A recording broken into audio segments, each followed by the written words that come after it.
যখন বেশি দুঃখ হবে অন্তরে, অন্তর বেশি ব্যথিত হবে, অন্তরে প্রচুর পরিমাণ কষ্ট হবে, কোনো প্রকার চিন্তা করা ছাড়া, কারোর সাথে আলাপ আলোচনা করা ছাড়া যাই নামাজটা বিছান, রবের দরবারে সিজদায় চলে যান। সুবহানাল্লাহ।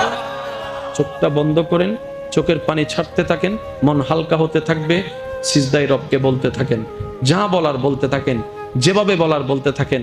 মনে রাখবেন আপনার সেই মনের বেতার ভাষা হতে পারে আপনার রক্ত বুঝবে না, আপনার ভালোবাসার মানুষ বুঝবে না, আপনার প্রিয় মানুষ বুঝবে না, কিন্তু আপনি যেভাবেই বলেন না কেন আপনার প্রত্যেকটা শব্দ আপনার রব্বুল আলামিন বুঝবেই বুঝবে। সুবহানাল্লাহ। আপনি যখন ওনাকে দুঃখের কথা বলবেন, উনি আপনার দুঃখটাকে হালকা করে দিবে, সেই দুঃখের খবর প্রকাশ করে আপনাকে কখনো বেইজ্জত করবে না। আর আপনি যখন সুখের খবর পেয়ে রবের দরবারে সিজদায় চলে যাবেন, তখন আল্লাহ তাআলা খুশি হয়ে আপনার সুখটাকে আরো বাড়ায় দিবে। লা ইন শাকারতুম